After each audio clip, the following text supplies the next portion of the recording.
good morning. Thank you for joining us this Sunday morning at Colonial Hill Baptist Church.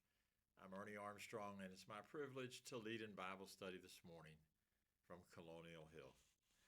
Today we are continuing our lessons from the Old Testament book of Ecclesiastes, attributed mostly by most scholars to Solomon.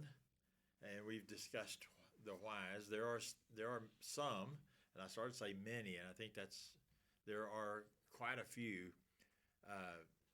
scholars who think Solomon was not the author. But it appears to me that it is Solomon, and I go with those scholars who do attribute this wisdom book to Solomon. There are some parallels to the book of Proverbs, for instance, which is, if nothing else, a collection of wise sayings collected by Solomon, and then today's version, or today's world, we would say, and published by Solomon. But we are in Ecclesiastes. Today's lesson takes the last four verses, 13 through 16, out of chapter 4, and the first 7 verses out of chapter 5. Upon first reading of these passages in preparation for the lesson, I had to scratch my head quite a bit to try to figure out the connection between the two passages. There are some good parable-like wisdom messages, but what is the connection between these two? Our Sunday school quarterly material might suggest that listening, we should be good listeners, is the connection or the parallel between the two. Well, I can see that you can pull that out, but you have to pull it out to get to that. Nevertheless, wise information that we could put in our back pocket and use, or put in our shirt pocket to have it readily available to use, to study, and to conform our actions thereto, but especially those verses in chapter 5, it seems to me. These last 4 verses in chapter 4 of Ecclesiastes are extremely interesting, and they do teach us material that is perhaps applicable, or at least something we should bear in mind in thinking of today's times and today's world. Well, let's look at those last 4 verses, see what we can get from them, and then move on into chapter 5. I'm reading from the New International Version, if you are reading along with me. Starting at verse 13. Better a poor but wise youth than an old but foolish king, who no longer knows how to heed a warning. The youth may have come from prison to the kingship, or he may have been born in poverty within his kingdom. I saw that all who lived and walked under the sun followed the youth, the king's successor. There was no end to all the people who were before him, but those who came later were not pleased with the successor. This too is meaningless, a chasing after the wind.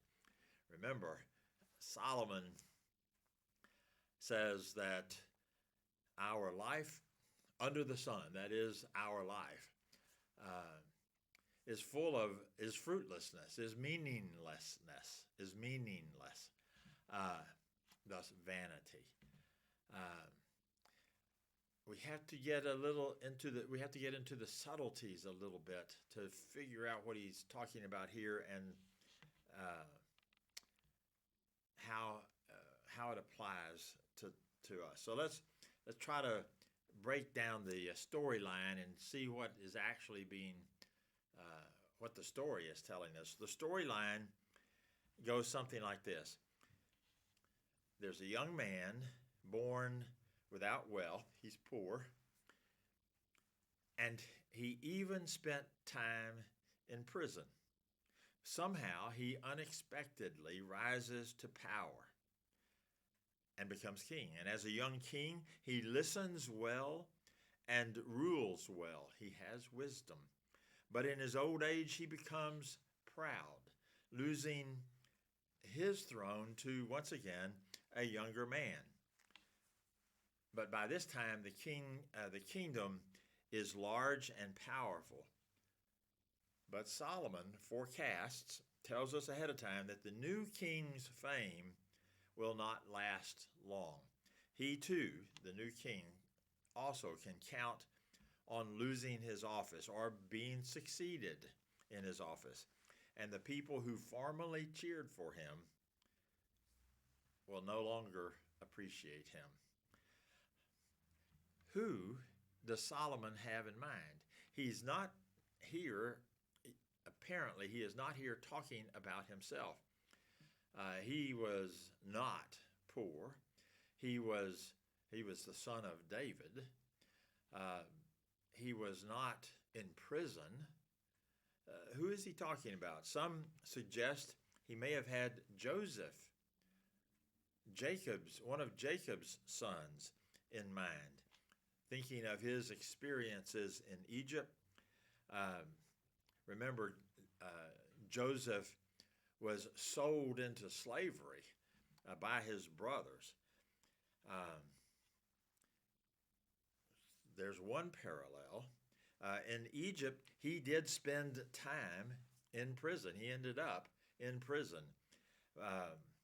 But he was released from prison and placed in authority over the entire nation because of his ability to interpret dreams, which, by the way, will be mentioned, dreams, that is, in the first 7 verses of chapter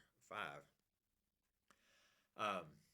In a position of authority in Egypt, Joseph became the most powerful man in the country. He was greatly acclaimed because of his leadership during the difficult times of great famine that came upon the nation. And so, as I say, he rose to be the most powerful man there. But maybe this is what Solomon is thinking when he talks about power, fortune, and fame is fleeting. Therefore, it's vain or it's futile. A final note that Solomon writes here is, yet those who come afterward will not rejoice in him, will not give him the claim or the acclaim. Moses says something similar in Exodus chapter 1, verse 8. Now there arose a new king over Egypt who did not know Joseph. In other words, he is forgotten and somebody else comes to power. Let's get back to Solomon and his story. He doesn't tell us why or how this king became hardened to his own counselors' advice, but he no longer listened to them. There is the idea or the concept of listening. He closed his ears to their advice. He closed his mind to what they had to tell him. And his rule ends in disgrace. Solomon gives us the impression that he thought this original king, the old king, was foolish because he lost the support. He had become foolish or a fool because he lost the support of those who had originally supported him, who originally said what great things about him, because he failed to listen, or he no longer listened to wise counsel. But there's another point that appears in Ecclesiastes that we need to take note of. In this story, God is left out of the picture. Solomon, if he is the author, is telling us that life under the sun, or in some chapters under the heavens, which means the same thing, that is, life lived by us on our own, leaves God out of the picture. And wisdom, even man's wisdom, is great, but without God, it's useless. It doesn't matter how wonderful your life is if you don't have God, because your life will end and everyone will forget about even your remarkable accomplishments. Another commentary turns the story just a bit differently and says, these verses are subtle warnings about pride, and maybe even as more obviously, and maybe even so being applicable in today's time, the instability of political power, as well as the fickleness of popularity. The last part of verse 16 points out that the younger man who replaced the original king in turn discovers that history is repeating itself, and he's going to experience the same repeat of history that his predecessor experienced. Time will come when citizens no longer accept him anymore, and he will be removed from his leadership position and replaced by another. And this commentary suggests we see that in our political life at this time, over and over. Someone comes into a leadership position through our election process, promising that he will change things. He is acclaimed. He is hailed as the new great leader, but ultimately he falls victim to the same repeat of history, where even though the people may have praised him and followed him at first, ultimately they look towards the leader and say, okay, you might have been good in the past, but what have you done for me lately? I just think that the biggest part of the lesson here is that Solomon is presenting to us is that God is left out of the picture. And without God, there is no true, lasting wisdom. And your life, just like every other, will end, and everyone will ultimately forget about your achievements. So, let's turn to chapter 5, verses 1 through 7, and we get a different lesson which we may tie together through the Sunday School Quarterly's theme of listening. So let's look at these verses. And in doing so, we will see Solomon, in essence, reintroduces God into the equation, into the teaching. He is addressing directly his readers. It's no longer just a third-person storytelling. He talks to them directly. And he is going to suggest, or he is operating under the principle that nothing is worth anything apart from God. So the preacher wants us to see that, and he helps us in these first 7 verses of chapter 5. He's telling us how we should relate to God. And he admonishes us about our speech in regard to God. So let's read the first 2 verses of chapter 5, where we'll be told that our words to God should be carefully thought out, and oh, by the way, they should be few. Let's look. chapter 5, verses 1 and 2. Guard your steps when you go to the house of God. Go near to listen rather than to offer the sacrifice of fools who do not know that they do wrong. Do not be quick with your mouth. Do not be hasty in your heart to utter anything before God. The idea is that words spoken to God or in God's presence, that is in the house of God, should be carefully thought out, and they should be few in number. We shouldn't talk so much. So what is Solomon saying in these words? Well, when you go to worship God, go to listen to God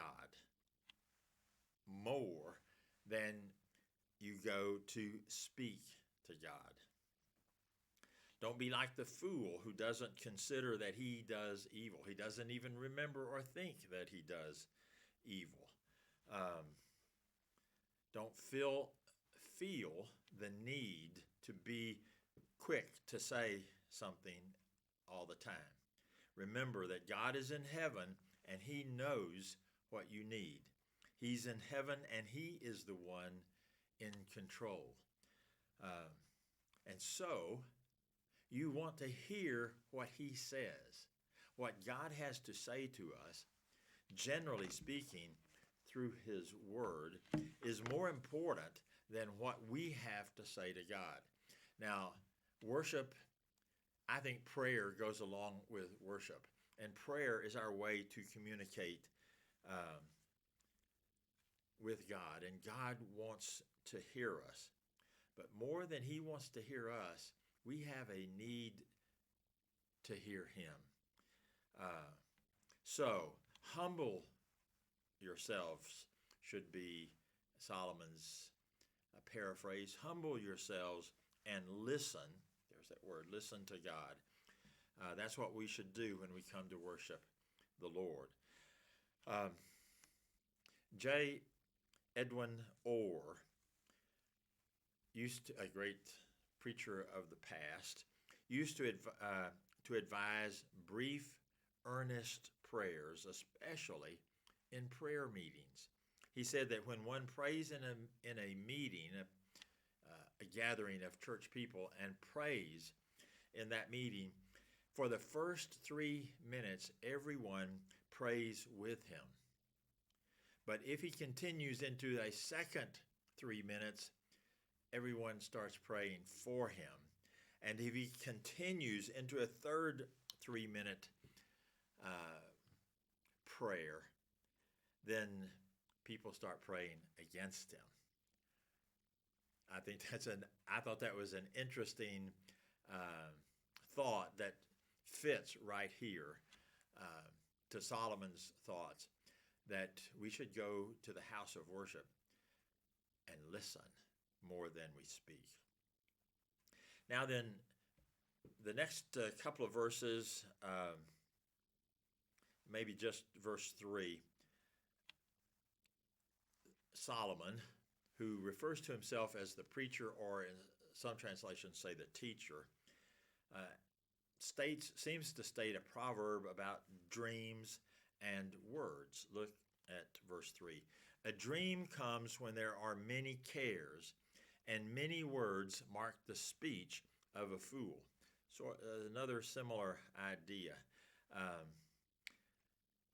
The thought, well, let me say that verse 7, Solomon is going to refer to dreams and words once again.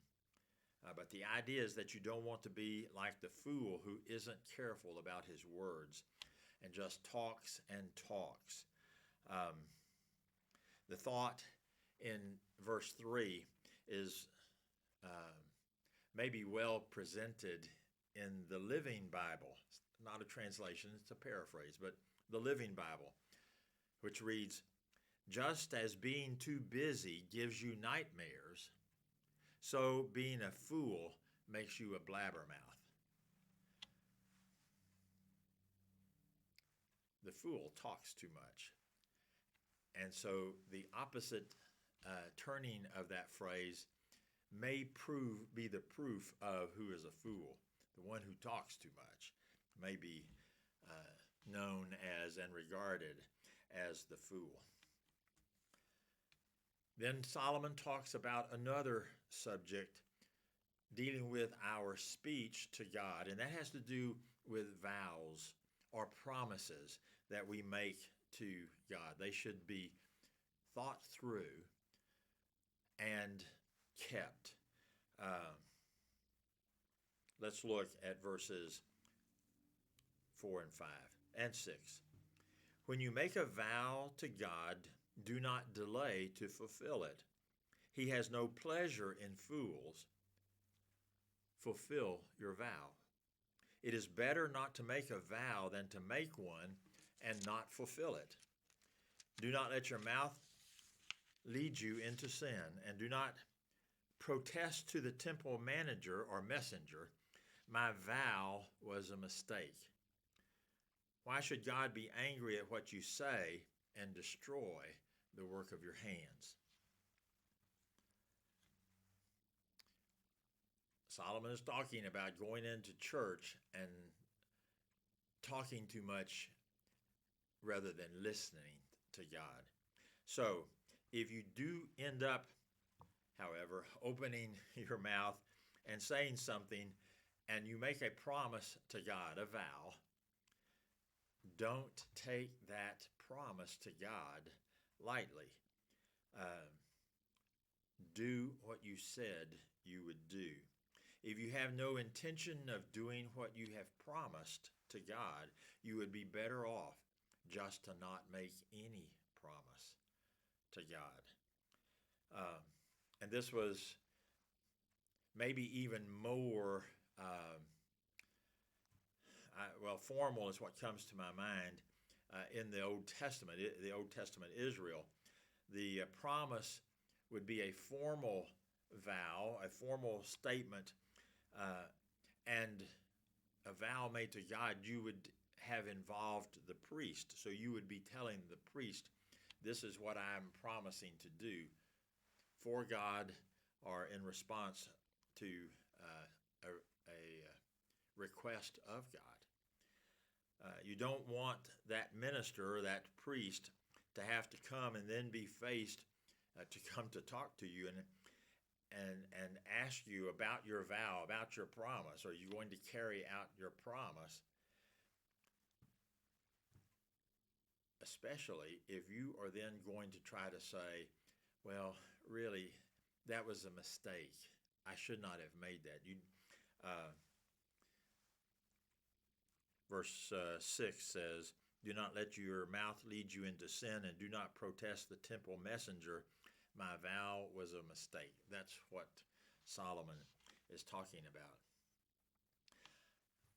But it's not just the human priest or minister that you're dealing with here. You have God who is now possibly upset that you made a promise to him and you did not carry through on it. The latter part of verse 6, why should God be angry at what you say and destroy the work of your hands? You told him you'd do something and then you didn't do it. He holds people responsible for that sort of thing, that kind of thing. So don't be flippant about making promises to God. Your words directed toward him do matter.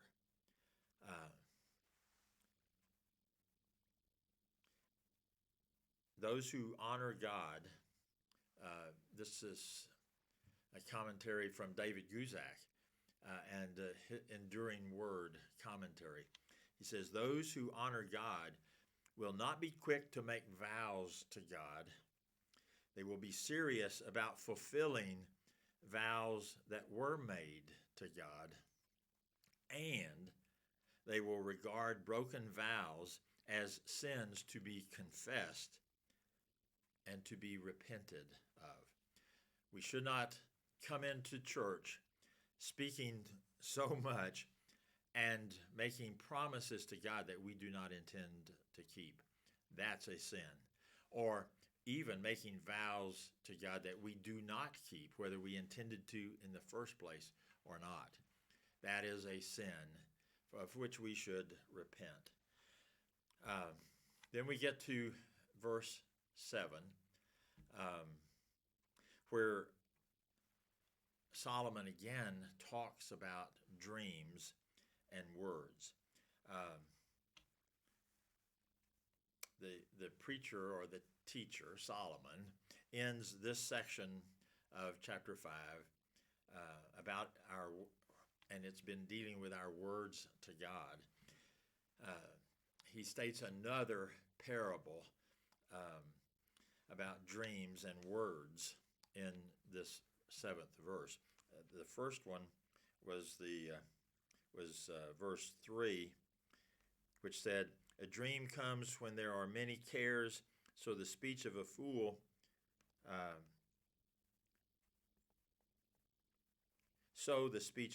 when there are many words." Think of that Living Bible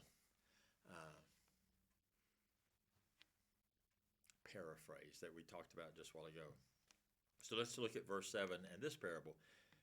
"Much dreaming and many words are meaningless. Fear the Lord." Fear God. How do we do that?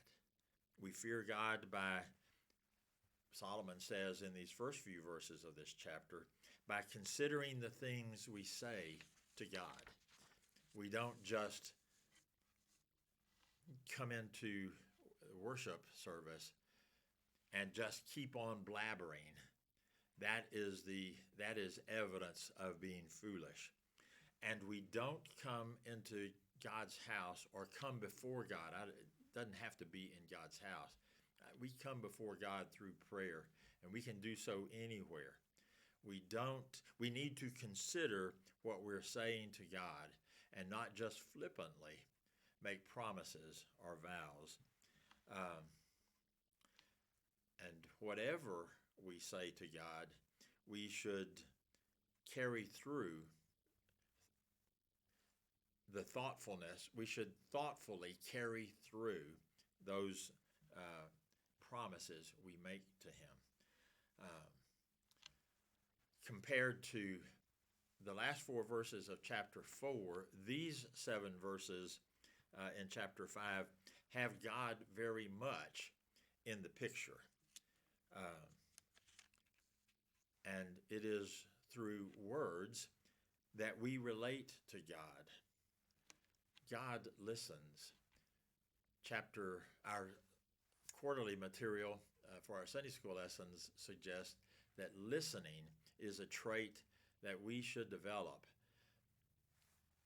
In chapter 4, even the king who rises to power should be listening to his advisors. Anyone in a leadership role needs to have knowledgeable, spiritual advisors. And that person in leadership role should develop the ability to listen and incorporate that which is being presented. We need to incorporate what God says to us. So how do we fear God? That's how Solomon ends this verse and this section and our lesson for today. Well, instead of foolishly thinking so highly of ourselves that we want to tell God what to do, how to do it, when we'll do it, instead, we need to pay attention to what Solomon says here. Speak little, listen much. The answer to vanity or frustration, remember, much dreaming and many words are meaningless, says the first part of verse 7. Fear God. Therefore, fear God. The answer to vanity or meaninglessness or fruitlessness or worthless life is to fear God.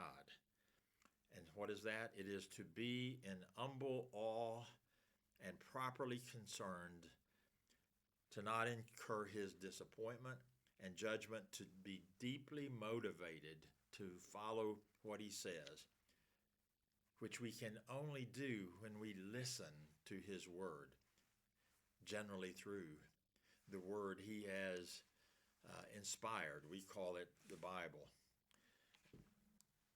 That is, as Solomon said earlier in the book, in Ecclesiastes, this is the beginning of wisdom. Fear the Lord. And in giving us this lesson here in chapter 5, Solomon is setting up or previewing his conclusion to the entire book, which we see in chapter 7, the last chapter, that the fear of God is the beginning of wisdom. It is the way. Everything without God is meaningless. But God is our source of wisdom. An interesting lesson, quite frankly, a bit difficult lesson for me to prepare. Some would say probably because I talk too much. I too need to listen to what God has to say. Thank you for being with us and studying from God's Word this morning at Colonial Hill. I want you to have a great day.